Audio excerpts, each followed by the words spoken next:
semaine d'actualité sociopolitique qui se décrypte sur ESAE TV. Chers amis internautes, bonjour. Bon réveil, bienvenue sur Info Hebdo de ce samedi 17 janvier de l'an 2026, pour lequel j'ai convié en plateau Agapite Napoléon Maforican, consultant média communication, analyste chroniqueur politique, administrateur média. Il sera face à Georges Anagonou, socio-anthropologue, analyste politique. Avec eux, chers amis internautes, nous décrypterons les différents sujets qui ont fait l'actualité cette semaine, notamment les élections législatives et communales du 11 janvier 2026. 6 jours après la tenue du scrutin, les résultats continuent d'être introuvables. Jusqu'à l'heure où nous enregistrons cette émission ce samedi matin, nous n'avons pas encore la fumée blanche au niveau de la Commission électorale nationale autonome Sénat. On en parlera. Quels sont les enjeux qui y concourent? Est-ce une défaillance du législateur? Est-ce que lorsque les élections ont été couplées, il n'a pas été prévu de revoir un peu le délai attribué à la Commission électorale nationale autonome Sénat? Les différents chroniqueurs essaieront d'en parler. On effectuera un léger commentaire sur le culte d'enterrement de Berthe Bada, de Berthe Koublenou, épouse Bada. On parlera également, sans nul doute, des Vaudoudises qui continuent de faire couler beaucoup d'encre et de salive. Chers amis internautes, avant de retrouver mes chroniqueurs de ce jour, je vous invite à suivre cet instant publicitaire sur Info Hebdo. Au revoir, maîtresse. Au revoir, ma chérie. Bonsoir, maîtresse. Bonsoir, tonton. Bonsoir. Faut monter, on va partir.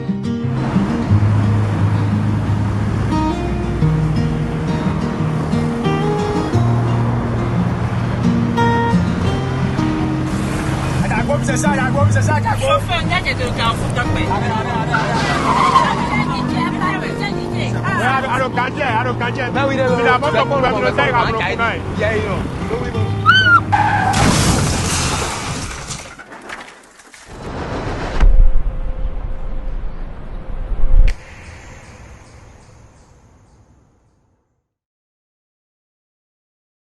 Ensemble disons oui au port de casque, stop à l'excès de vitesse, à la distraction au volant et à l'alcool avant le volant.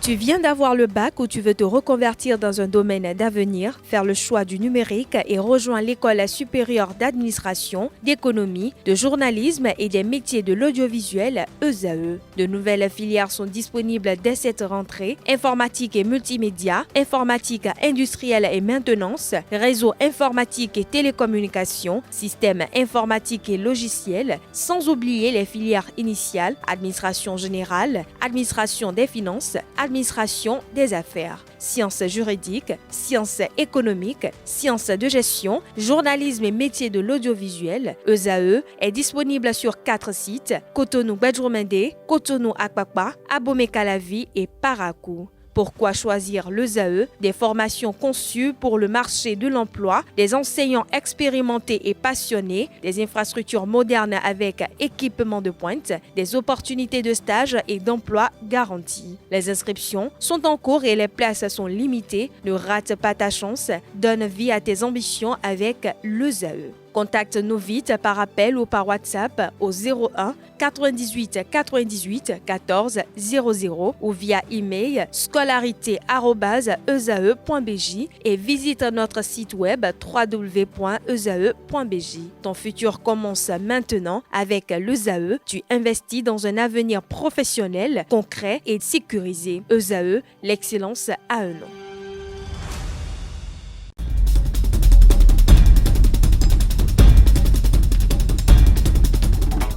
Le décryptage du jour, comme je l'annonçais dans le sommaire de cette émission, Agapite Napoléon Maforican, bonjour. Bonjour Kader, bonjour à tous les internautes. Merci d'être là. Georges Anagonou, bonjour. Bonjour Kader, bonjour Agapit, c'est une première. Voilà, une première pour vous. Agapit sur ce plateau, j'aime pas le rencontrer ailleurs que chez lui. En fait. Ok, d'accord. Alors, Agapite Napoléon Maforican, nous sommes dans le mois de janvier. C'est la première fois que vous retrouvez notre communauté, les internautes de ESAE TV. Alors, la tradition l'exige, comme on le dit si bien, vos vœux pour la nouvelle année 2026. Ah, je voulais dire une boutade que bon voilà, et les internautes, ils ne me commandent pas tout facilement. Hein. En tout cas, je leur souhaite bonne année à tous, que chacun trouve un plaisir à vivre encore dans ce très beau Bénin et qu'il trouve des raisons d'être fier d'être béninois et d'être de sa famille, d'être de sa région, de son pays. Donc, comme je l'ai dit, il faut avoir la joie de vivre et surtout la joie de suivre Ezae TV. Qui trouve la joie de vivre et surtout la joie de vivre Ezae TV. Le est comme Georges Anagonou, vos vœux pour la nouvelle année. Oh, je souhaite une belle et heureuse année à tout le monde, à votre équipe,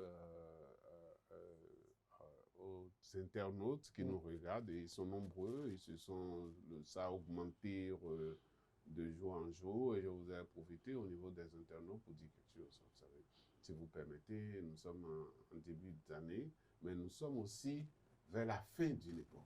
Vers la fin d'une époque. Et ce travail d'analyse politique que vous avez invité, on l'a fait tout le temps. Je ne connais pas pour d'autres, mais on n'est jamais payé pour ça. On ne dit même pas à quelqu'un avant d'aller sur le plateau. Je n'en parle à personne. Et je dis parfois qu'avant d'arriver sur le plateau, je ne prépare pas ce que je vais dire. J'arrive sur le plateau, le journaliste pose des questions et c'est la réponse qui me passe à la tête. Parfois, ça n'a pas fait le bonheur de certains internautes. Ils nous ont insultés dans tous les sens. Moi, parfois, je suis tranquille parce que mes enfants, ils ne sont pas des gens à scruter les réseaux sociaux. Sinon, ils allaient parfois voir ce qu'on dit de leur papa et ça ne va pas forcément leur faire plaisir parce que eux, l'éducation que je leur donnais ne leur permet pas d'insulter des gens sur les plateaux. Et moi, ça, je l'avais dit sur notre plateau, si c'était permis de le dire, sur SKTV, donc ça fait le début du régime. Et que les gens écrivaient pour dire non, c'est parce qu'ils voulaient un poste. Et je faisais un vœu un jour, j'ai fait un vœu, je pense que c'est chez vous ici ou c'est chez eux là-bas aussi, c'est sur notre plateau chez Agapit, que mon bonheur serait que ce régime-là, qu'on n'entende pas mon nom en conseil des ministres, comme quoi Anagonou j'ai nommé jusqu'à la fin du régime. Certains souhaitent pour que ce vœu-là non, on a presque fini. Pour peu que les internautes puissent comprendre que ce n'est pas par intérêt qu'on fait ce travail-là. Ça nous attire des ennemis. Vous savez, vous passez partout aujourd'hui, vous ne passez plus inaperçu. Il y en a qui mémorent bien, ils vous disent, monsieur Anagonou, ça va. Et vous retournez, vous dites quelqu'un, vous dites non, je vous vois sur le plateau. Donc, on me voit avec des choses qu'on dit. Et moi, je vais dire une chose. Un jour, je suis allé chez le président Ngouéji pour autre chose. On était nombreux à être chez lui. Et il regarde, on passe, il me salue, il retient. Et il dit, je connais seulement 2 têtes dans ce groupe-là. Et il dit, le président, celui qui nous a conduits là-bas, et il dit, je vous connais. Vous voyez? Et il me dit, oui, je vous connais parce que je suis, il n'a pas dit, j'apprécie, mais il dit, je suis vos commentaires. Je suis vos commentaires. Et Dieu seul sait que par moment, et je n'ai pas été tendre avec le président Adrien Ngouéji. Vous voyez? Mais sans savoir qu'il me connaît là-dessus. Et que si un jour, bon, vous voyez ce que je veux dire? Donc, c'est le risque que nous prenons en passant sur vos plateaux et pour donner quelles sont nos opinions, qui ne sont pas forcément les opinions des autres. Qui sont aussi et je voudrais que les internautes aussi aient des occasions plus officielles, des occasions plus officielles de dire ce qu'ils pensent. Bon, mais ceux qui m'insultent aussi, je les aime. Je voudrais leur dire ce matin. On va démarrer dans les mois à venir les émissions interactives. Ils auront la chance, autant pour moi, la chance de pouvoir interagir. En fait, certains pensent qu'on est payé pour faire. Moi, je reçois plein de personnes sur les plateaux que nous ne payons personne. Depuis 2011, depuis Radio Torpa et autres, moi, personne ne me paye, même pas le déplacement. Et je ne paye personne pour venir intervenir. Donc, ça, mais ils pensent qu'on est payé, qu'on a un contrat par-ci, à cause de ça, qu'on vient défendre. Bon, ça veut dire simplement qu'ils ne comprennent pas. Ils ne comprennent pas. J'espère bien que ils auront l'occasion de comprendre que aimer son pays, c'est aussi faire ça, faire de la pédagogie et accompagner ce que l'État paye. Mais Philippe dit, porte-parole, il est le membre du gouvernement, il est porte-parole adjoint, il est porte-parole. Donc, l'État le paye et il le fait si bien. Il y a les points focaux des ministères. Donc, on n'a pas besoin d'aller payer d'autres personnes, dire les clébés, les planchers. Mais je comprends que les gens, bon, comme ils ont envie de se vider, ça leur donne l'impression. Mais bon, mais c'est l'injure. Je pense que je dois dire, les gens peuvent donner leur avis. Mais vous ne lisez jamais un avis contraire, vous lisez des injures. Or, l'injure, c'est l'âme des faibles. Donc moi, quand il m'injurie, je dis, mais allez-y, continuez.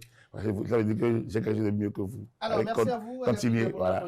Nous, on fait notre travail, ils font leur travail. Exactement. Alors, vous avez fait encore ce travail ce jour. Comment peut-on expliquer que demain, ça fera exactement 8 jours que la Béninois était aux urnes? Et jusqu'à ce samedi matin où nous sommes en train d'enregistrer cette émission, la Sénat n'a encore rien dit pour ce qui est des résultats. Jean Agounou, comment cela s'explique selon vous? Est-ce que le législateur, lorsqu'il couplait les deux scrutins, devrait prévoir un délai supplémentaire en raison du fait que les législatives et les communales étaient ensemble et qu'il y avait également les élections locales en Thierry? D'abord, il y a les leviers sur lesquels il faut lever la main dans notre pays. Et je voudrais surtout qu'on laisse la liberté de la presse entièrement et que les journalistes sachent que c'est eux qui ont la responsabilité de donner des chiffres approximatifs, c'est-à-dire estimation. Estimation, ce n'est pas ce qui est. Et je voudrais le dire une fois encore, lorsque vous êtes devant votre télé à 20h, non, 19h déjà, lorsqu'il y a une élection en France, et que les chiffres de l'abstention, c'est ça qu'on donne d'avoir les chiffres de la participation et tout, vous allez voir que cela se profile au fur et à mesure qu'on avance. Donc, personne ne donne jamais le chiffre exact parce que c'est le ministère de l'Intérieur français qui va donner le chiffre exact. Et ça, le ministère de l'Intérieur peut donner ça le jeudi, même en bout de semaine. Mais ceux qui font le travail d'abord, c'est la presse. Les gens ont leur propre sondage d'opinion, les gens ont leur propre manière de collectionner les résultats et chacun commence par donner ce qu'il pense être. Donc, on ne prend pas pour vérité forcément. Et donc, si ça là, par exemple, notre presse avait dans l'ensemble la liberté de faire ce travail, on serait seulement en train d'attendre l'officialisation. Vous pensez qu'elle n'est pas libre, cette presse? Mais puisqu'elle n'a pas fait ça, peut-être, je ne sais pas ce que je dis, est-ce que cela vous est interdit? À mon avis, non. Si cela ne vous est pas interdit, pourquoi vous ne l'avez pas fait alors? Non, puisque vous m'avez demandé. Vous savez, les élections, c'est un processus. Et nous avions commencé une belle fête pendant la campagne, les élections même, mais ça ne se termine pas les résultats. Pour certains, ce n'était pas une fête. Les autres processus sont terminés le dimanche dernier. Oui. On peut dire que depuis le dimanche, la vie s'est arrêtée. Parce que ce qui doit suivre pour finir les élections, normalement, n'a pas suivi. Et quand on cherche ça, cela a des responsabilités qu'on peut déterminer. Personne n'est venu ici, on n'a entendu aucun organe ou bien aucune institution déplorer le fait que l'État n'a pas mis les moyens à disposition. Cela veut dire que le gouvernement a joué sa partition en mettant les moyens qu'il faut à la disposition des institutions pour pouvoir faire le travail.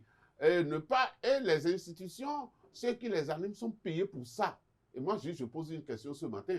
Lorsqu'un travail qu'on vous a confié, vous ne l'avez pas fait, ou bien vous ne l'avez pas fait de la manière dont vous devez le faire, pour des gens qui se répètent, pour le niveau où nous en sommes pour la démocratie, je pense qu'à partir d'aujourd'hui, on peut commencer par réclamer des têtes. Et moi, je pense que à la suite de ça, peut-être d'ici le début de la semaine prochaine, le président de la Sénat doit pouvoir démissionner. Du tout pas, il y a une direction générale des élections. Non, on va en parler parce que qu'est-ce que la direction générale des élections a pu faire et qu'est-ce que le président de la Sénat a pu faire? Est-ce que l'un a laissé de l'espace à l'autre? On verra. Mais moi, celui que je vois le premier, je pense qu'à partir de la semaine prochaine, le président de la Sénat doit pouvoir démissionner. Et je pense qu'il doit rien faire. Ça a plus de 30 ans qu'il est dans ce métier et qu'on parle du métier.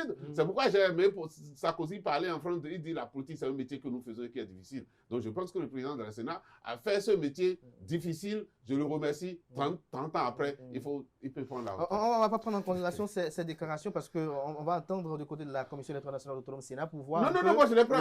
Les explications qu'ils vont et les justifications. Vous me demandez de quitter le plateau? Non, du tout pas. Qui vont nous donner pour quand même justifier ce retard à ce niveau-là. Agapit Napoléon Mafoïkan, votre vis-à-vis, Georges Nagounou, a indexé la presse. Vous êtes administrateur des médias aujourd'hui. Vous avez été conseiller à la Haute Autorité de l'Audiovisuel et de la Communication, HAC, bien évidemment. Donc, vous êtes même bien confortable dans la question que je veux vous adresser. C'est de savoir pourquoi cette inaction au niveau des médias pour ce qui est de l'annonce des grandes tendances éventuellement dans les médias. J'ai dit sur notre plateau que les médias sont timorés.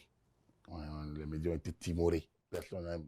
Est-ce que cela n'est pas dû au fait qu'il y a un cadre légal renforcé qui, quand même, je veux aller plus loin. Amène... Les médias sont paresseux. Vous êtes sûr? Je suis très sûr. J'assume. On est timoré, on est paresseux. Je suis dedans. Paresseux ou prudent? Il parlait de ça. Je viens. Il parlait de ça quand la fille a 30 ans. Je suis dans le métier depuis 30 ans aussi. C'est-à-dire la presse. Donc, du coup, nous avons couvert. J'ai raconté qu'en 2001, lors de la présidentielle de 2001, au niveau d'un journal comme le Matinal. Vous comprenez, je ne fais pas la publicité, excusez-moi. Oui, allez-y. Nous avons recruté des jeunes scolaires dans les grandes villes. Dans 6 grandes villes, à l'époque, on avait à peine les départements, mais on avait encore les chefs-lieux. On a dans les une dizaine. Et on a pris les grandes tendances. Et ces grandes tendances nous ont permis, à la fin, de donner à la clôture du dernier bureau de vote. Quand on dit le dernier bureau de vote doit fermer avant que vous ne donniez les tendances, c'est logique, pour que vous ne perturbez pas le choix de l'électeur en cours. Donc, on a attendu, on a annoncé dans le matin du lendemain que voilà les tendances. Mais personne ne nous a rien dit. Les chancelleries internationales, c'est nos données qu'elles ont utilisées parce que après la Sénat aussi a eu des problèmes, même la Cour constitutionnelle, qui dans la compilation est allée même jusqu'à 101% des suffrages exprimés, et Benjamin Bédi qui disait à l'époque, c'est carrément un coup de miracle. C'était l'année où Senghor a refusé d'aller au second tour, et Bédi aussi, on a fait le match amical. Donc, la HAC n'a jamais interdit. Mais est-ce que le cadre légal de est exactement aucune loi n'interdit personne dans les médias. On vous dit, vous devez donner les sources de vos allégations et vous devez préciser que ce n'est pas vous qui proclamez les résultats, que les tendances que vous proclamez sont provisoires et que les résultats sont programmés par telle instance. Mais après cette précaution, vous devez avoir les sources. Quand s'il y a dérive et on vous interpelle, vous devez pouvoir montrer comment vous avez fait vos compilations, comment vous avez fait. Et comme moi je le dis, nous avons, moi depuis cette expérience, et quand j'ai repris encore dans les médias, nous avons en 2019, en 2020, en 2021, en 2023, nous avons fait, nous au niveau de ma télé, on a toujours, à la fin, dès que le dernier bureau de vote a fermé, on proclame. Et cette année, enfin on ne proclame pas, on donne les tendances. Les estimations. Et cette année, nous l'avons fait également. On a attendu le dernier bureau qui est censé fermer à 2h43. On a attendu 3 heures. Parce que le bureau aurait ouvert à 16h43. On a calculé les 10 heures. Sur les 16h43, ça fait 2 heures. Parce que, il me semble bien 2h43. Et on a attendu 3 heures. On a même dit non, laissons encore. On est allé on a ajouté 30 minutes. Et à 13h30, on a dit que le taux de participation était entre 25 et 40%. Et que les données que nous avons montrent qu'il y a 3 formations politiques qui se détachent. C'est-à-dire l'UP, le Renouveau, le Bloc républicain et les LD. C'était la nuit du dimanche au lundi. Et qu'on consolidera ça en journée. Le soir du lundi 12, on était clair que les LD ne peuvent pas aller au second tour. Ils ne peuvent pas gagner lever des sièges parce qu'ils n'ont pas les 20% par circonscription électorale au niveau de nos données. Dans lesquelles, selon vos données, ils ont échoué? Je donne à la volée le plateau et le joug. Le plateau et le joug, je donne ça à la volée. Par rapport aux données que nous avons, qui sont provisoires, comme on l'a dit, et qui ne peuvent pas, et qui peuvent changer lorsque les organes en charge font leur travail. Mais nous, ces données sont constantes parce qu'on les accumule avec d'autres dans le département du joug, dans le département du plateau, dans l'OEB, par ailleurs. Vous prenez la vérité de constitution électorale, il n'y a pas 20%. Oui, il n'y a pas 20%. Et dans le plateau, ils ont difficilement 10%. Nos données sont restées autour de 6%, 7%. Alors, mais ils ont flambé ailleurs. Si bien qu'ils tournent au niveau national autour de 15%. Ils ont flambé où? Dans les fiefs que vous connaissez. Quand il y a, par exemple, si on prend Cotonou, oui. 15e, 16e, dans le 15e, ils sont 3e, après UP et BR. Dans le 16e, ils sont 2e, après l'UP. Donc, ils dépassent le BR par rapport aux données que nous avons, qui peuvent ne pas être les données définitives. Donc, alors, quand vous avez ces éléments en tant que média, vous livrez en disant que c'est provisoire et que ce n'est pas définitif. Et moi, après, dès le mardi, nous, on a des tendances très sûres et c'est ce que on sait que ça ne peut plus changer. Dans n'importe quel que soient les arrangements, ça peut évoluer en termes de chiffres. Pourquoi nous ne donnons pas de sièges? Nous ne donnons pas de sièges parce que nous n'avons pas vocation à attribuer les sièges. Ensuite, comme les données peuvent évoluer et que le mode de scrutin est un scrutin à la proportionnelle, on ne peut pas. Vous voyez, quand vous prenez un département comme le Joux, donc 23e, 24e circonscription électorale, dans le Joux, l'UPR a flambé, par exemple. Alors, si c'était un scrutin majoritaire, on aurait dit l'UPR ramasse tout. Mais puisque c'était un scrutin à la proportionnelle, on dit attention, même s'ils sont deux à se partager, le scrutin proportionnel est tel que par le biais du quotient électoral et de l'attribution 1 pour 1 à la préférence moyenne, vous risquez, celui qui même à 10 000 voix derrière vous, peut partager le même nombre de sièges avec vous. Donc, comme c'est ça, on ne touche pas au partage des sièges. Donc, c'est pour dire que nous, 48 heures après le scrutin, on pourrait attribuer les sièges. On a même notre attribution virtuelle, mais on ne veut pas en parler, et parce que c'est mieux de ne pas en parler. Mais ce n'est pas la loi qui nous interdit, c'est une sorte de responsabilisation interne qui fait qu'on laisse les organes en charge aller au bout Je reviens tout à l'heure par rapport aux élections communales et municipales, mais je me retourne mais est-ce que je peux dire deux mots par rapport à ce que Georges disait par rapport lorsqu'on a couplé les élections? En fait, le législateur fait tout en la matière. Ah bon? Oui, absolument. Tout ce qui doit être fait. L'article 14 du code électoral, que ce soit de 2019, que ce soit le code de l'article 14 nouveau, c'est-à-dire qu'il a été retouché un peu et dans le code de 2024, a mis les détails. Si on respecte, franchement, on ne peut pas voir. Avant d'avoir couplé les scrutins Agapit Napoléon Africain, je vous sais quand même très attaché au texte. Le délai accordé à la Sénat était de 112 heures. Il n'y a pas de délai de 112 heures. Il y a dans les deux textes, 2019 et 2024, c'est 48 heures. C'est-à-dire, dans le premier texte, on a dit 24 heures après le jour du scrutin. Quand on dit 24 heures après le jour, on estime que après le jour du scrutin, on compte 24 heures. Dans le code de 2024, c'était précis. On dit le lendemain du scrutin à minuit. Quand on dit le lendemain du scrutin à minuit, ça veut dire que c'est le lundi si le scrutin a lieu dimanche.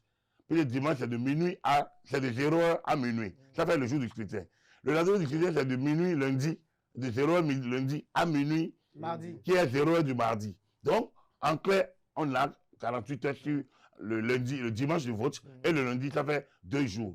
Bon, si on suppose que le premier jour est le jour de vote, ça veut dire que la Sénat n'a que 48 heures et 24 heures après le jour du scrutin pour faire le travail. Or, le modèle est tel que on affiche les résultats. On va directement, on fait les plis, les scellés, on se retourne à l'arrondissement. On fait la compilation village par village, quartier de ville par quartier de ville. Devant tout le monde, devant le président du bureau de vote. Après, le coordonnateur d'arrondissement, on fait maintenant la compilation au niveau de l'arrondissement. Si bien que, normalement, 4 ou 6 jours après le vote, normalement, vous avez les données, les grandes tendances, les données sérieuses et lourdes par arrondissement. Et on a dit que le coordonnateur fait convoyer en même temps. Donc, normalement, ça ne dort pas là. Oui, justement, vous parlez de ce délai de 48 heures. Est-ce que, en mettant les deux scrutins ensemble, est-ce qu'il ne fallait pas rallonger le scrutin au regard du travail qui devait être effectué? Parce que plus il y a de scrutin, plus il y a de tâches à faire. Là, il faut traiter les données pour les 646 arrondissements que compte le pays, probablement également évaluer par rapport aux élections municipales et communales. Les deux versions du code électoral sont intervenues dans un environnement de couplage d'élections générales. Dans le code de 19. Oui, est-ce que quelque part le législateur n'a pas vu cet aspect? C'est à la Sénat d'attirer l'attention. Ouais, non. Merci. Je reviens à Agapit Napoléon Africain. Merci pour ces éclaircissements. Alors, Georges Anagonou, je me retourne vers vous. Je vous sais quand même avec un autre manteau acteur politique. On a vu la plupart des formations politiques être actives sur le terrain, le recoupement des données sur le terrain. On a vu carrément des halls dédiés avec d'innombrables laptops pour essayer quand même de centraliser les données au niveau des formations politiques, mais au niveau de ces formations politiques, c'est l'omerta. On ne sent pas réellement, au niveau des formations politiques, une publication éventuelle des résultats disponibles à leur niveau, à part quelques publications soporifiques sur la toile, rien de concret. Oui, mais à ce niveau-là, comme Agapit venait de le dire, la presse a encore plus de pouvoir que les partis politiques. Les partis politiques ne sont même pas autorisés à donner des estimations. Les partis politiques sont là, c'est vrai. Vous savez, la situation dans laquelle nous sommes aujourd'hui, chaque parti politique a son résultat depuis lundi. Compte tenu de l'organisation dont tu as parlé, et Agapit, les gens étaient dans les bureaux de vote et ils sont restés en contact. D'abord, au niveau des bureaux de vote, ils sont restés en contact avec leur coordination d'arrondissement. Et ceux-là, ils envoient les résultats à la coordination d'arrondissement. La coordination d'arrondissement joue avec la coordination communale et envoie les résultats. Vous voyez donc, c'est un truc de proximité. C'est-à-dire, à partir du bureau de vote ou à partir du village, on envoie au niveau de la coordination d'arrondissement. Et la coordination d'arrondissement met ensemble pour avoir la coordination communale. Et à ce niveau, au niveau communal, à 22h, 23h, les gens avaient tous les chiffres. D'accord? Donc les partis politiques, aujourd'hui, dans la situation où nous sommes, ont leurs chiffres. Ont leurs chiffres. Seulement, puisqu'ils sont partis, donc partisans, ils ne sont pas autorisés à donner quoi que ce soit. Au sein du parti, l'état-major des partis politiques, les états-majors ont les chiffres à leur niveau. Justement, parlant d'état-major des partis politiques qui ont des chiffres, vous avez sûrement suivi le parti politique Les Démocrates qui a effectué des dénonciations quand même de faits suffisamment graves. Oui, au fait, on peut dire, moi, par rapport aux démocrates, moi j'ai dit une déclaration de fait en tant que parti d'opposition. C'est une déclaration de fait. Et nous disions quelque chose dans le milieu incidenté, au syndicat, si tu veux, on dit, vous demandez beaucoup pour avoir le moins.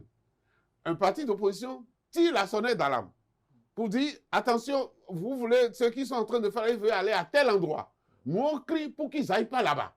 D'accord? Et donc, par exemple, ils ont sourcé des cas avec des gardes à vue. Oui, oui, bien sûr, oui, bien sûr, il y en a eu, il y en a eu. Au cours d'une élection, il peut y avoir des éléments, d'accord? Mais ça ne généralise pas. Et particulièrement le scrutin du dimanche, ça, moi, à mon avis, par rapport aux autres scrutins, ça s'est tellement bien passé. Et si nous savons... Avec les retards. Et là même, il faut dire que le gouvernement a vu juste, le chef d'État a vu juste. Ça dit qu'après les événements du 7 décembre, on pouvait passer qu'on ne peut pas en moins d'un mois organiser des élections dans un pays pareil. Mais j'ai été surpris agréablement que le gouvernement a dit non, nous maintenons les scrutins par rapport... Ne pas maintenir également pouvait décrédibiliser ce qui s'est passé le 7. On pourrait penser que ça a été instigé. Quelque chose qui arrive comme ça dans n'importe quel pays, on peut comprendre qu'un gouvernement dise compte de la situation trouble, nous ne pouvons pas sereinement organiser les élections pour telle date prévue, c'est-à-dire dans un mois. On pouvait comprendre. Mais le gouvernement béninois a pris la responsabilité avec ce chef pour dire non, on ne déplace rien, on maintient tout. D'accord? Et quand on voit le calme dans lequel les élections se sont passées le dimanche dernier, avec la maturité démocratique de notre peuple, avec la responsabilité des électeurs au niveau des centres de vote, on peut dire que le gouvernement avait raison de maintenir, et heureusement pour nous d'ailleurs, parce que ça honore notre pays. Ce qui n'honore pas notre pays, c'est le retard qu'on est en train de prendre pour communiquer les résultats. Et vous savez, quelqu'un dit, lorsqu'il y a du trou, c'est qu'il y a du flou. Parce qu'on ne voit pas souvent ce qui se passe dans le trou. Et donc, ne pas donner les résultats jusqu'à aujourd'hui va donner des idées aux gens. Est-ce qu'on veut manipuler les chiffres? Est-ce qu'on veut... Or, tout ce temps donné a permis à chaque parti d'être conforté dans ses chiffres. Donc, il n'est même plus possible aujourd'hui de dire, et je ne pense pas que ce soit l'idée de la Sénat, de pouvoir modifier ou bien de pouvoir manipuler les chiffres, mais le temps qu'on s'est donné permet aux gens de faire ces genres de substitutions pour dire mais qu'est-ce qu'ils sont en train de faire? Ou bien ils veulent. Parce que surtout les états-majors qui ont déjà les chiffres, ces états-majors rigolent. Ou bien si vous prenez le travail fait peut-être chez Agapit, dans son organe, eux ils rigolent. Pourquoi? Parce qu'ils savent qu'ils ont fait un travail qui leur permet d'avoir à peu près les chiffres. Et si eux ils l'ont, pourquoi les autres ne peuvent pas donner? Georges Alagono, avant de retrouver vers Agapit Napoléon Africain, il y a une maxime très célèbre qui dit que, je vais paraphraser, que les hommes politiques, lorsqu'il s'agit de loi électorale, ils sont très compétents. On a comme l'impression que les acteurs politiques béninois ont sous-estimé le travail autour de ces élections couplées, tel que voulu et pensé. Vous savez, il y a quelqu'un qui a fait un travail formidable et qui oblige les gens aussi à faire le travail, c'est l'électeur. Moi, j'ai été sur le terrain. L'électeur a fait, malgré que c'est double scrutin, l'électeur a fait la différence des deux scrutins. C'est extraordinaire.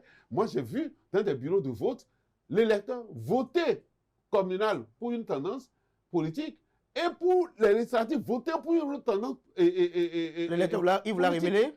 Ouais. Il vous l'a révélé? Oui, parce que quand nous étions en campagne, quand nous étions sur le terrain, les gens nous disaient, ils disaient, pour les députations, nous allons voter pour vous. Mais pour les communales, on ne votera pas pour vous. Il y en a qui nous ont dit ça. Et quand vous regardez les résultats dans ces villages-là, vous allez voir que c'est exactement ce que les gens nous ont dit qu'ils ont fait. Cela veut dire qu'ils ont fait la différence. Il n'y a pas eu de confusion possible entre les deux scrutins. Ça, c'est un travail formidable au niveau des électeurs. Et ce qui a permis aussi à notre démocratie de dire aux autres, nous pouvons le faire. C'est faisable, ce qui s'est passé. Mais ce qui nous confond tout et qui nous remet tout, nous tous, qu'après, c'est que, bon, voilà, l'institution chargée. Parce que vous avez vu le communiqué de la Cour constitutionnelle. Le communiqué de la Cour constitutionnelle, en réalité, moi, j'ai étudié et vous allez voir qu'en réalité, la Cour constitutionnelle voulait mettre la Sénat devant ses responsabilités pour dire, nous, on ne compte les 112 heures qu'à partir du moment où la Sénat nous rend les résultats. Et là où on en est, est-ce que la Sénat a déjà donné? On ne sait pas. Donc, les 112 heures de la Cour constitutionnelle courent encore. Court encore. Alors, Agapit Napoléon Maforican, vous avez tout à l'heure parlé des élections législatives. Quels sont vos recoupements pour les élections municipales et communales? C'est la même chose. C'est la même chose. C'est toujours les deux partis qui sont. Parce qu'en réalité, par rapport aux législatives, le parti Les Démocrates, qui est venu en troisième position, a neutralisé la FCBE. Pour les élections communales, c'est curieux, l'électeur chef du parti Les Démocrates, qui n'a pas été qualifié pour voter pour un parti, a choisi soit le bulletin nul, donc beaucoup d'abstention et beaucoup de bulletins nuls. Oui, de bulletins nuls, et ou alors a mis son vote sur l'un des deux autres partis carrément, ou alors certains n'ont pas voté. Donc voilà, donc c'est les deux encore qui se retrouvent à 10% au niveau national, à ce niveau communal, pour pouvoir se partager les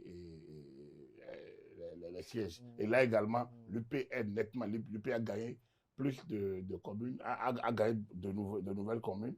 Le BA se maintient, mais l'UP est devant dans beaucoup d'arrondissements. L'UPR, je pense que c'est le plus grand gagnant en termes de sièges. En termes de suffrage exprimé, c'est l'Union progressiste, le renouveau. En termes de suffrage valablement exprimé. Or, comme il ne se retrouve que deux à partager. Certains médias parlent du bloc républicain également. Le bloc républicain a gagné en termes de. A progressé en termes. A eu plus de suffrages qu'il l'avait eu la dernière fois, tout comme d'ailleurs l'UP. Mais le problème est que le bloc républicain, au niveau du mode de scrutin, a fait un bond en termes de 28 députés de départ, a gagné plus. Si on tient compte des données actuelles provisoires que nous avons. Au niveau communal, par contre, l'UP a plus de communes que le bloc républicain. Donc ça, si on doit faire le partage sur la base des données que nous avons. Alors, Agapit Napoléon Maforican, est-ce que ce retard n'entache pas l'image de ces élections du 11 janvier 2026? Sérieusement. Moi, je pense même, j'ai parlé même dans un niveau donné de tirer un peu par le bateau, du sabotage. J'ai parlé de sabotage, mais je n'ai pas envie d'accuser quelqu'un. C'est comme si un esprit malin a voulu saboter le travail qui a été fait depuis 10 ans, a voulu démontrer qu'on en est encore là. Ça fait longtemps qu'on n'a plus connu une situation du genre. Elle est ubuesque. Ça n'a rien à voir avec le couplage. Parce que la loi est claire. Normalement, 72 heures après, si c'est du fait de l'arrondissement, parce qu'en fait, quel est le travail qui se fait à la CEDA? On dit au coordonnateur d'arrondissement, avant même de sceller, d'envoyer la version électronique vers la CEDA. Ça veut dire quoi? La CEDA a la version électronique des compilations par arrondissement. On a 504 arrondissements. Il suffit simplement de faire une sommation, arrondissement par arrondissement, ou bien de faire les sommations au niveau communal, de faire les sommations au niveau départemental et de faire les sommations au niveau national. Et ça, en 2 jours, on a fait ça. Avec tous les moyens qu'ils ont, des gens qui l'ont déployé. Aujourd'hui, avec l'intelligence artificielle et les vertus de l'humain, ça peut se faire en 24 heures. Alors, donc, ils n'ont pas dénoncé qu'un chef d'arrondissement, un coordonnateur d'arrondissement n'a pas envoyé. Je n'ai pas vu. La loi oblige le président de la Sénat à saisir le procureur compétent. Si 72 heures après, il n'a pas reçu les prix d'un arrondissement. 72 heures, c'est lundi, mardi, mercredi. On est aujourd'hui samedi matin, samedi 17 à matinée. Donc, le silence de la Sénat est incompréhensible. Et la Cour constitutionnelle a voulu... Elle aurait dû tout au moins prendre un communiqué. Elle devrait, déjà pour le retard du jour de scrutin, elle devrait déjà faire un communiqué pour t'expliquer. Mais on a vu le C'est président, comme le si président de la elle- Sénat quand C'est même pas ça, c'est la rassuré. communication du président de la Sénat. Oui. La communication du président de la Sénat n'est pas la communication de la Sénat. La Sénat, c'est le conseil électoral et la direction générale des élections. C'est vrai que C'est une institution. dans le processus, c'est le président de la Sénat qui représente le tout. Oui. Mais pour quelque chose de si grave, ce n'est pas au détour. De toute Dans- façon, dans- on va observer pour C'est voir. pas au parce que détour. C'est pas au c'est une détour. première quand même qu'on observe ça au niveau de la Sénat. Non. Ça Kadhafi a quand même Ka- organisé, il y a d'autres élections. Kader il y a pas de Chirou, retour, il il faut n'y a pas de faire- retard. Il faut faire attention. Mm. Lorsque chaque fois on dit que c'est la première fois, c'est la première fois, on va comprendre, on va essayer. Vous voyez, ça, on tire vers le bas. Il faut avoir d'ambition. On a tous les moyens. Lorsque c'était manuel, c'était mieux. Mais pourquoi on va faire comme ça? On n'a pas, on ne doit pas. Et mais si on a des difficultés, on peut expliquer. Moi, je ne suis pas là pour faire, je ne suis pas Faire l'inquisiteur, le je procès ne suis pas de là, je ne suis pas quelqu'un. procureur, je ne suis pas l'inquisiteur. Mais faisons les choses, rendons les choses simples. La loi te dit que si tu es bloqué, informe le procureur. Est-ce que ça a été fait? Si ça a été fait, communique que, non, tu ne cites personne. La Sénat a saisi le procureur ce jour par rapport à telle situation. Nous demandons au public de patienter. Le comble, c'est qu'on invite les médias. Depuis mercredi, on venait, ils se retournent, ils restent la bredouille, on passe la nuit, mercredi, jeudi, vendredi. On ne les déplace pas, on ne les nourrit pas, on ne les rafraîchit pas. Ils viennent, ils s'en vont, ils viennent. On ne s'excuse même pas. Partez, revenez. Partez, revenez. Mais il y a quelque chose. Il y a une sorte de c'est pour ça que je vous parle de sabotage. Il y a quelque chose. Merci. Il y a une vision. En tout C'est cas, l'impression qu'on tire vers le bas. on aura forcément les les explications de cette institution de la Commission Toute œuvre nationale humaine autonome est Sénat perfectible. au moment, Oui, je vais au finir moment je veux de la bien proclamation finir des que résultats toute œuvre provisoires. humaine est perfectible. Nul n'est inquisiteur. Et je suis vraiment mal placé pour en apprendre parce que je suis aussi un humain. On est tous perfectibles. Mais franchement, ce que moi je reproche à la Sénat, c'est le fait, c'est son silence. Un peu comme si, de toute façon, circuler, rien ne se passe, nous quand c'est prêt. Et c'est là que même je pense que je vais interpeller la Cour constitutionnelle. Parce que si c'est samedi 17, ce n'est pas donné, je pense que la Cour sera elle-même interpellée. Parce qu'elle n'est pas tenue de laisser la Sénat jouer sur les délais. Même si la Sénat n'est pas tenue par les délais, elle est quand même tenue. Si on lui a donné 24 heures après pour faire la centralisation, c'est que si on dit 112 heures après, si on n'a pas envoyé, elle doit signaler. Ça veut dire quoi? C'est parce que dans l'extrême, quelqu'un n'a pas envoyé pendant 112 heures. On n'a pas appris ça. Quand ils disent venez, ça veut dire qu'ils sont presque prêts à donner. Qu'est-ce qui se passe? Ils ne donnent pas, ils ne s'expliquent pas. Donc la Cour constitutionnelle doit constater la défaillance de la Sénat au niveau des élections législatives et proclamer les résultats. Parce qu'elle a toutes les données. Pour les élections communales, c'est la Sénat qui a la haute main. Quand elle sera prête, elle va donner. Peut-être que c'est Mais la à Cour ce suprême, point. la Cour suprême a commencé son contentieux par rapport à des actes qui ne sont pas liés aux résultats directement. La Cour suprême, elle a commencé le De contentieux. toute façon, les institutions de la République fonctionnent. Pour conclure, Georges Anagonou, je vous vois quand même. Je ne conclue pas. Je conclue pas. Ce que j'ai dit, ce pourquoi vous êtes payé dans la République. De toute façon, on va attendre ce Attendez, samedi pour non, voir. Non, on n'a plus besoin d'attendre. On a fini. On On a fini le délai d'attente. En tout cas, celui accordé par la Constitution, notre Constitution. Parce que nous tous, nous sommes en train de travailler en cherchant à respecter ce que dit notre Constitution. Et vous avez parlé tout à l'heure de la sortie du président de la Sénat. Il avait donné un premier rendez-vous. C'était autour du 13, par là qu'il a dit que c'est lui-même qui l'a dit que les 30 ans vont sortir. Oui. Et donc, il a donné un faux rendez-vous au peuple béninois. Alors que c'est un moment très important pour le peuple béninois. Ce que nous disons, c'est qu'il doit y avoir une certaine culture de responsabilité dans notre pays. Lorsque vous tenez tout le pays en haleine comme ça, et là où on vous attend, vous n'êtes pas venu, eh bien, vous tirez les conséquences. Ça, c'est de la responsabilité. Et je le dis politiquement et en matière d'expérience, le président de la Sénat a tout dans la Sénat ce qu'il lui faut pour prendre une décision donnée. Rappelez-vous que dans ce pays, c'est sur un plateau de télé qu'un résultat de chaos a été donné. Vous vous rappelez? Vous vous rappelez? On a eu ça dans ce pays. Parce qu'en ce moment, les journalistes, peut-être, ils avaient envie de faire. C'est comme lui disait, ils ont fait au matinal. Donc, ils avaient envie de donner. Est-ce qu'à un moment donné... Est-ce que le contexte est le même? Est-ce que le Bénin n'est pas le même? Oui, mais le cadre légal... Les lois ont aussi changé. C'est vrai qu'on a eu des réformes. Des lois ont été on a eu des réformes de la Constitution successivement. Les procès des médias, vous les courtoyez, vous connaissez un peu leur réalité. C'est pourquoi je leur parle ce matin. Revendiquez votre droit pour qu'on vous respecte. Et pour qu'on vous respecte, faites ce que vous devez faire. Est-ce que le rapport de force est en Faites leur ce que vous devez faveur? faire. Non, attendez. Agapit est en train de le dire. On les a invités chaque fois, on leur a dit de retourner chez eux. Quelle a été leur réaction? Pas mépris. Hein? Une sorte de mépris. C'est quoi leur réaction? Merci. Qui les a interdits? Non, mais je voulais Georges quand même Alagonou, remarquer quelque chose oui. dans ce qu'Agapit a dit. Et ça, il faut le dire en parlant de la performance des partis politiques. Et moi, je disais sur des plateaux que le seul enjeu pour le Bloc républicain, c'est vrai parce que c'est un parti politique, d'ailleurs chez moi, nous avons été battus, c'est de Pourquoi vous avez été dépasser... battu chez vous? Hein? Vous n'avez pas été très actif? Non, je ne veux pas dire, mais on a eu moins de moyens. Et donc, non, c'est que l'enjeu pour le Bloc républicain... Pourquoi vous n'avez pas sorti les moyens pour cette campagne électorale? C'est sur le plateau que vous me posez la question? Oui, parce que beaucoup... Ça fait partie du travail de l'analyse politique aussi. Beaucoup en filigrane En se sont plaints en d'autres situations, que, se sont non, plaints dans la que ce vie, soit non, au niveau dans la de vie, votre les formation trucs politique ou d'autres, non, que les moyens n'ont pas été Kader, je voudrais dire, sortis. dans la vie, les gens ont été hommes, timorés. la stratification sociale et l'échelle sociale fait quand même qu'on n'est pas tous au même niveau dans la vie. Jamais. Même dans la même famille, vous êtes de même père, même mère, mais vous n'avez pas les mêmes potentialités. Donc, que quelqu'un puisse avoir de moyens que d'autres, c'est normal. C'est normal. Le parti a des On a ressources. calculé quelqu'un qui a été responsable depuis peut-être 20 ans, qui est resté aux affaires depuis peut-être 20 ans ou bien depuis peu de choses là, face à quelqu'un qui n'a pas eu de responsabilité. Moi, j'ai dit, pour qu'on vienne me donner, montrer le contraire. Le fonctionnaire ne peut pas faire campagne avec son salaire. Hein.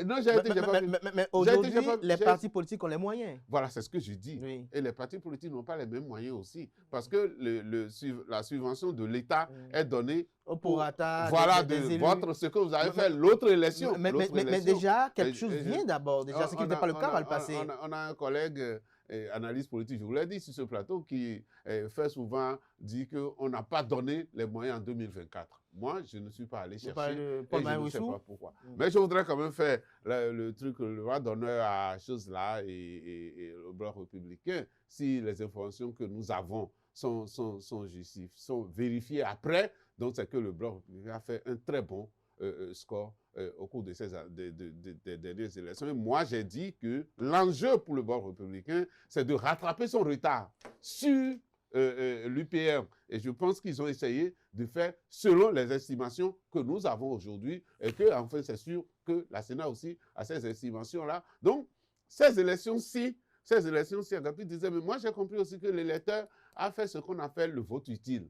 C'est-à-dire que l'électeur s'est dirigé vers les partis majoritaires, en fait. Et les trois partis majoritaires, on les connaît, c'est l'UPR, c'est BR et puis c'est LD. L'électeur a préféré faire le vote utile. Et si on voit le score de LD tel qu'on est en train de l'estimer, on peut même les féliciter d'être partis avec les perturbations qu'ils ont eues pour les candidatures présidentielles, pour les législatives et pour les communales avant d'en arriver là. Moi, j'ai toujours dit qu'on peut les faciliter. Cela veut dire qu'en situation normale, comme ils avaient l'habitude de le dire, peut-être qu'ils pouvaient atteindre les 20%. De toute façon, après la proclamation des résultats au niveau de la Commission électorale nationale autonome Sénat, on va revenir un peu pour essayer un peu de projeter l'avenir de cette formation politique après ces résultats-là. De toute façon, on va rester encore les regards tournés vers la Commission électorale nationale autonome Sénat pour voir ce qu'elle nous offrira ce jour, pour voir si les justifications seront fondées, pour voir si l'argumentaire sera soutenu d'éléments probants pour convaincre et dissuader. Surtout que cette fois-ci, la Sénat est mieux structurée parce que vous avez dit qu'on va revenir là-dessus, on n'est pas revenu. Non, je voudrais dire, la Sénat aujourd'hui n'a pas que président, a directeur des élections, de sorte qu'on peut se dire que tout ce qui se passe au cours des élections, le directeur doit en être plus responsable, je ne sais pas. Non, la loi n'a pas fait ça comme ça. De toute façon, on verra aujourd'hui. Mais il a une responsabilité, c'est lui le directeur des élections. Sous la Sénat, il est sous le conseil électoral dès que les élections commencent. Merci Agapit Damplement Forican. Il est le directeur du budget, mais il est sous le... C'est plus complexe. Je pense qu'il va falloir. Alors, c'est complexe. Autre événement majeur Quand il y a du cette flou, c'est qu'il y a du flou. semaine, c'était Évitez que ça. le jeudi dernier, dans la ville d'Aboué-Calavi, au stade MCA d'Akassato, le culte d'enterrement de Souroberte Kouglenou, épouse Bada, a eu lieu. Le président de la République, Patrice Talon, et son épouse et son fils y étaient, les membres du gouvernement, les membres du corps diplomatique, les anciens présidents d'institutions de la République, les parlementaires y étaient là. Tout le pays était là. Et il faut noter qu'il y avait également des députés du Parti politique et démocrate qui y étaient. Agapit Damplement Forican, votre commentaire? Pour moi, il n'y a pas de... Dès qu'il y a mort et puis il y a dans ces conditions-là, il n'y a plus de clivage. Et je pense que ces députés de la LD qui étaient se sont comportés en fils de la nation et non en politique. Et c'est à leur honneur. Cette dame a sacrifié sa vie pour la République. Je disais sur un plateau hier, le 16 janvier, que le général Bertin Bada, pour le 7 décembre, c'est que les militaires coréens, nord-coréens étaient pour le 16 janvier 1977. Le 16 janvier 1977, il y avait les militaires nord-coréens qui étaient là, avec des armes plus sophistiquées. Ils étaient venus pour entraîner, pour perfectionner les nôtres. Et le 16 janvier, ils se sont mêlés aux nôtres pour repousser l'adversaire. Ça, c'était ce qu'eux n'avaient pas comme information quand ils débarquaient sur Cotonou, ce bon matin de dimanche 16 janvier 1977. Ce dimanche 7 décembre 2025, quand ils débarquaient chez le général Bertin Bada, s'il avait eu, on aurait autre situation aujourd'hui. Parce que j'imagine le scénario qu'ils ont mis en place et il est bien clair, le scénario. Si on le prenait, il faut qu'on prenne la suite. Le gouvernement était suffisamment clair dans la narration le lendemain. Donc, c'est pour dire que c'est martyr, le 16 janvier 1977, on en a connu le 7 décembre et elles en ont, Bertrand Blénon et Paul Bada, ils en ont, mais ils en ont également les soldats qui sont tombés au domicile du chef de l'État et ailleurs, les inconnus, moi je parle toujours des inconnus, ils en ont également d'autres soldats qui meurent au nord du pays en combattant pour notre pays. Dans le Donc cadre de ce l'opération jour-là, Mirador. lorsque je suivais ce culte, je voyais, au-delà de la haute personnalité du général Bada et de la personne que fut son épouse, du vide qui est créé autour de lui par la perte de cette personnalité, j'ai imaginé tout le sacrifice et tout le vide autour des familles qui ont perdu un des leurs ici et là. C'est pour ça que rien ne peut être au-dessus de la République. Moi, je dis, mais une fois de plus, mes respects au général. Et tout le courage possible, on ne peut que lui dire à lui et sa famille. Et à travers lui, la famille Koublé-Nou, à travers elle, toutes les familles éplorées ici et là, encore celles qui vivent de 16 janvier 1977 et qui vivent encore même jusqu'à 49 ans après, ceux qui ont perdu des gens au nord et qui en perdent peut-être, et ceux qui sont tombés ce jour du 7 décembre et qui sont peut-être inconnus. Parce que il y en a peut-être qui sont tombés par crise cardiaque chez eux, on ne sait pas. Il y a plein de situations. Donc, vraiment, c'était une belle, je pense que c'était une belle séance que l'État, que la République a offerte. Et je suis convaincu qu'à ce jour-là, chacun s'est transposé dans les familles qui n'ont pas eu cet honneur. Et voilà. Georges Anagonou, votre commentaire à vous? C'était un moment de dignité pour la famille Bada. Et moi, je voudrais vraiment les reconnaître ça, leur tenue, leur capacité. Vous savez, on dit dans nos familles, lorsque vous avez un mal, un deuil vous frappe comme ça, on dit souvent aux gens, restez les yeux ouverts pour voir. Même dans le comportement des gens, vous pouvez peut-être parfois déceler la cause de la mort de votre personne. Et cette dignité-là, la famille Bada l'avait eue, surtout les écrans. Mais le peuple béninois, toutes les autorités confondues, on avait su que c'est un moment douloureux pour nous tous. Et comme Agapit le dit, à travers Dame Bada, on voyait tout ce qui peut-être était tombé ce jour-là, c'est décembre. Et donc, bon voilà, je ne sais pas si les images sont vraies, mais le chef de l'État n'a pas pu tenir Il a coulé des larmes. selon ce que j'ai entendu. Et c'est là aussi le côté humain de l'homme, quand vous êtes dur. Et parfois, on retrouve les hommes durs, coriaces, devant des situations données, en train de couler les larmes. Et c'est là où ils redeviennent humains, ils redeviennent sur terre. Et je me rappelle que devant les journalistes, quand le chef de l'État a reçu la presse, il a été obligé il dit, je ne suis pas atteint, mais moralement un peu quand même. Enfin, je pense qu'il a dit quelque chose comme ça. Il ne peut pas. Quand on lui a demandé quand les enfants demandent comment vous allez, il a dit ça quelque chose comme ça. Il a dit quelque chose comme ça. Il a quand même eu un coup moral. Il a dit, on ne peut pas ne pas l'être. On ne peut pas l'être. Et j'imagine, le général Bada, c'est presque un frère pour le chef de l'État, puisque c'est lui qui assure sa sécurité. Donc, et ils sont très proches. Et donc, quelque chose qui frappe le général Bada frappe directement le chef de l'État. Et moi, c'est en cela, et quand vous parlez de la présence et des gens des démocrates. De Vous l'ancien savez, président de CFA de Denis Soglo. oui, bien sûr, parce qu'en fait, c'est ce que les gens ne comprennent pas. Et je voudrais juste dire ça. C'est-à-dire, les gens vous diront, oui, c'est ce qu'ils disent, mais après, vous les voyez ensemble en train de boire. Oui, nous sommes en politique. Et là, il s'agit de notre nation. Donc, d'une manière ou d'une autre, la nation a perdu. Et donc, ceux qui étaient là, Noureno Tchadé, ils avaient le devoir d'être là. Ils avaient l'obligation d'être là, plus que moi. Moi, je suis rien. D'accord? Mais eux, ils avaient aussi l'obligation, comme toute la classe politique, les gens avaient l'obligation d'être là parce que ce qui allait se passer le jour-là, ce qui était dans la tête de ceux-là, qui n'ont tiré finalement, pas sur le général Bada, mais sur son épouse. Elle n'a rien fait. Elle n'a rien demandé.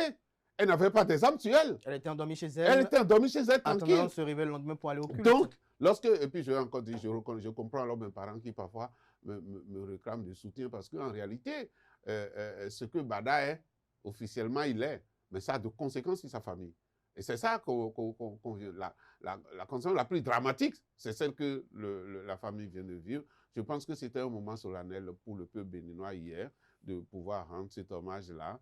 Et j'ouvre cette parenthèse. Et puis après, hier, après la cérémonie, l'illumination et tout, hier, je pense, c'était le 16 janvier et j'ai vu le chef d'état-major quand même rendre hommage aux martyrs du 16 janvier. Voilà des gens de la République que un jour, quand nous allons suffisamment avancer, nous allons trouver des moyens de les immortaliser. Et les immortaliser dans des pays, c'est peut-être donner leur nom à une rue, donner leur nom à une place, c'est nécessaire. Et je pense que le gouvernement a mis en place un comité pour travailler au Conseil des ministres, pour travailler sur, je pense que le comité doit vite avancer pour que ceux-là, tout au moins, il y a des généraux en France, il y a des militants, des résistants que je ne connais pas, mais vous rentrez dans la rue, vous savez que c'est rue Général Leclerc, c'est rue telle, et nous avons besoin de ça aussi pour immortaliser ceux-là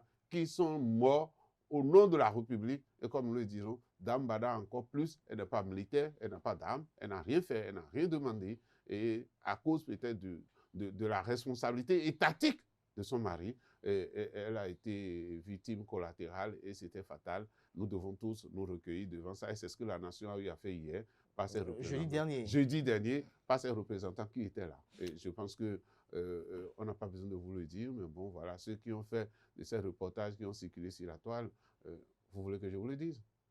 Vous avez fait un bon boulot, donc voilà, c'est tout. Et tous ceux qui ont fait un bon boulot, moi, je les félicite dans ce sens-là aussi, parce que finalement, c'est ce qui nous touche dans la presse. Donc, c'est pour ça que je dis ça. Merci également à l'Église du christianisme céleste qui est quand même qui s'est mobilisée parce qu'elle a perdu quand même une variante Amazon qui était converti à sa cause. Merci également à tous ceux qui Est-ce que vous êtes convertis à partir de ça? Je pense que l'Église a son devoir. Elle a servi l'Église. Et peut-être que hier, l'Église a encore en tiré beaucoup de nouveaux fidèles. Donc elle a servi l'Église, l'Église lui rend hommage. Bon, c'est tout à fait normal. Merci à tout un chacun. Level of Days, Agapé de Napoléon Fouécan, vous l'avez suivi cette édition. Qu'est-ce que vous avez observé particulièrement? En fait, j'ai entendu que si quelqu'un veut coller à la race, là, il faut qu'il ait encore du fer, son bec qui dort. Le fils de la race, là, est encore plus venimeux et coriace. Bon, ça, c'était pour la boutade. Non, c'était beaucoup mieux organisé. Je pense il y avait une conférence de presse avant, où il disait c'est vraiment la première vraie édition. Les deux autres là, ça a été vraiment la première vraie édition. Tout était bien synchronisé. Il y avait encore quelques petites failles, c'est sûr.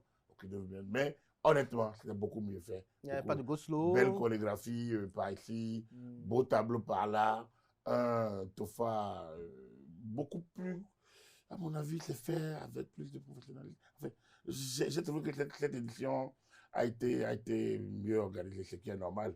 Et on espère que celle de l'année prochaine, 2027, sera encore meilleure, ainsi de suite. Le Bénin était le carrefour, le quartier du vaudou. Et déjà, des nations nous envient. Vaudou culturel, mais il y avait tout ce qu'il fallait. Les places refaites, les divinités mieux expliquées. Mieux habillées, très bien habillées. Voilà, c'était élégant. C'est un autre honneur. Et il faut dire quand même, parce qu'on a le CNSR sur ce plateau, ils ont fait quand même un travail remarquable, parce qu'on a vu quand même que dans le cadre de la sécurité routière, des efforts ont été déployés quand même pour permettre aux populations de s'y rendre en toute sécurité et de regagner leur domicile en toute sécurité avec une circulation fluide. Pour ça, là, il faut quand même rendre hommage à la police Républicaine. Parce que vous savez, quand un événement comme ça arrive, il y a un comité qui réfléchit, qui organise les choses.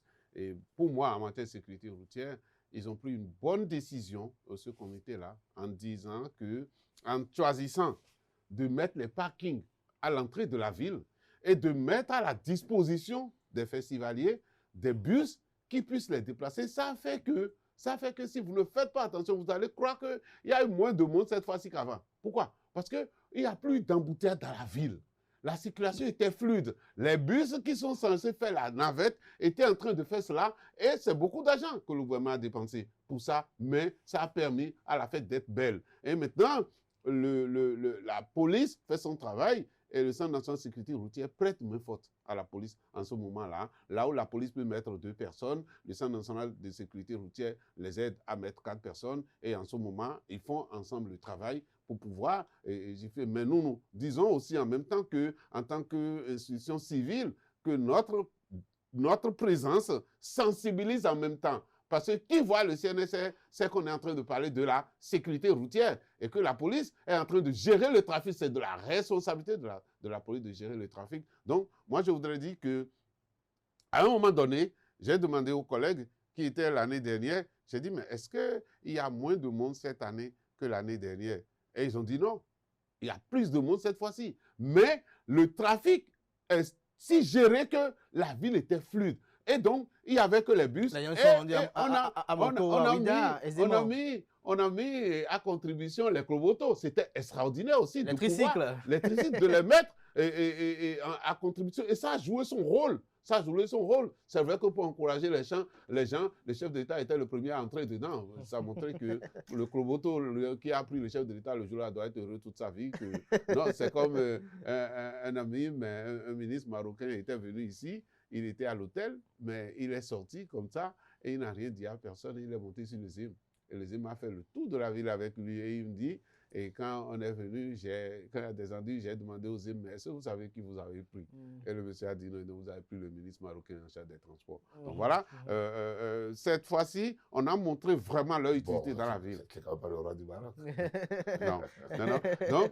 Non, on peut transporter tout. Donc je pense que le chef de l'État a donné un bel exemple en prenant le Cloboto pour montrer à tous ceux qui sont venus là que si vous voulez circuler dans la ville, c'est plus simple pour vous de prendre les Cloboto qui étaient déjà à la couleur de vos Dundays. Donc vous voyez, c'est à mon avis, la fête elle est bien réussie à ce niveau-là et on a reçu plus de monde que les autres années, mais l'organisation qui a été faite a fait qu'on n'a pas trop senti ça. Merci à vous, Georges Anagonu. J'aimerais juste tout à l'heure de l'inhumation de Mme Berthe Kouble-Numbada.